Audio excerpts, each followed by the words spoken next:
नमस्कार, आप देख रहे हैं बिहार तक। मैं हूं आपके साथ सुकन्या सिंह। बिहार में सीट शेयरिंग का फॉर्मूला उलझा हुआ है। समझ नहीं आ रहा उपेंद्र कुशवाहा, चिराग पासवान को कितनी सीट देगी बीजेपी। लेकिन इन सब के बीच दोनों नेता को भवन में चले गए हैं, मीडिया से कोई बातचीत नहीं कर रहे हैं। बता दें कि चिराग पासवान का हर एक दो दिन में कोई ना कोई बयान आ जाता था, वो भी चुप्पी साधे हुए हैं। उपेंद्र कुशवाहा बिहार की हर राजनीतिक गतिविधि पर बयान देते थे, उन्होंने भी कुछ नहीं बोलने का रास्ता तय किया है। इस पर उपेंद्र कुशवाहा की पार्टी का रिएक्शन आया है, सुनिए। मैं आप सबसे पहले यह तस्वीर देखने का अनुरोध करता हूं। मुझे एक बात समझ में नहीं आती कि मीडिया को सचमुच अपने सूत्रों पर काम करने की जरूरत है।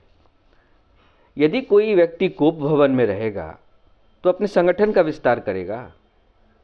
कल बड़ी संख्या में हाईकोर्ट के अधिवक्ताओं ने हमारी पार्टी ज्वाइन की है और सर की उपस्थिति में यह ज्वाइनिंग हुई है। मैं सुबह 10 बजे से शाम के 7-8 बजे तक सर के साथ था। तो मुझे एक बात समझ में नहीं आती कि ये जो सूत्र है, हम लोग प्राधिकृत प्रवक्ता है, हमारे पास जो जानकारी होगी वो किन सूत्रों से यह जानकारी मीडिया ले रही है, मुझे एक बात समझ में नहीं आती। ऐसी कोई बात नहीं है। और जहाँ तक रही बात मीडिया से बात नहीं करने की या मीडिया से को बाइट नहीं दे पाने की, मुझे एक बात कहनी है कि पिछले एक सप्ताह में ऐसा क्या नया हो गया है जिसके लिए बाइट देने की ज़रूरत है। और जहाँ तक पार्टी का पक्ष रखने की बात है, उसके लिए सारे प्रवक्ता उपलब्ध हैं, आपके तमाम सवालों के लिए सारे प्रवक्ता उपलब्ध हैं। इसलिए ये बात बिल्कुल निराधार है और मैं व्यक्तिगत अनुभव से ये बात कह रहा हूँ कि ये बात बिल्कुल निराधार है। इसके अलावा चिराग की चुप्पी पर भी आरएलजेपी हमलावर है, बयान सुनिए। एनडीए की सीट शेयरिंग में लेट क्या हुई, कुछ लोग ऐसे करके कोप भवन में चले गए शोक मनाने, जैसे कि उनकी पूरी दुनिया ही गुजर गई। भाई, आप जब एक परिवार के हिस्से होते हो, चाहे आपको कोई भी कमरा मिले, आप साथ रहना पसंद करते हो। लेकिन कुछ लोग ऐसे हैं कि भाई वो दिखाना चाहते हैं कि उनके पास इतना कुछ है, वो उनके पास ये ऑफर आ रहा है, उनके पास वो ऑफर आ रहा है, और वो जाने के लिए आतुर हैं। तो कोप भवन में कोप मना रहे हैं कि वो अलग अलग खुशियां मना रहे हैं, वो जाने। लेकिन मुझे ऐसा लगता है कि जो मोदी परिवार के हिस्से हैं और जो मोदी जी के साथ खड़े हैं, वो एक थाली में जिसको जितना खाना मिलेगा वो उतने में संतुष्ट रह के मोदी जी के साथ आगे बढ़ के इस बार 400 पार का जो नारा है उसको हम लोग सफल करेंगे।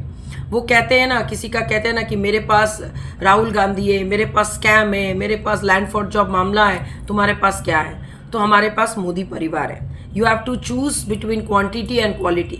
और जो लोग क्वांटिटी को छोड़कर क्वालिटी पे जा रहे हैं, उनके ऊपर हंसी आती है।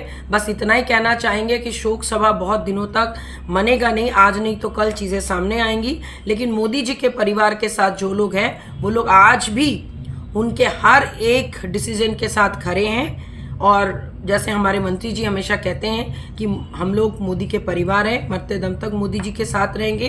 सीट शेयरिंग का मतलब बहुत सिंपल होता है, सेटिंग गेटिंग गो।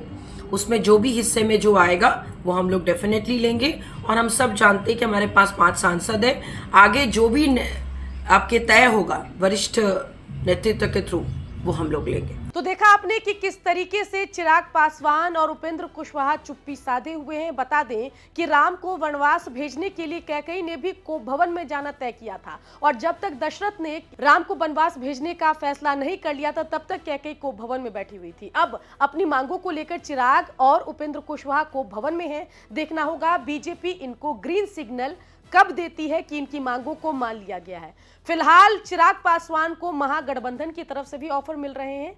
देखने वाली बात होगी कि आगामी लोकसभा चुनाव में कितनी सीटों पर ये दोनों नेता चुनाव लड़ते हुए दिखाई देंगे और गठबंधन में किसकी तरफ होंगे, महागठबंधन की तरफ या एनडीए की तरफ। बिहार की खबरों के लिए आप बने रहिए, देखते रहिए बिहार तक। बिहार की खबरों के लिए आप बने रहिए, देखते रहिए बिहार तक।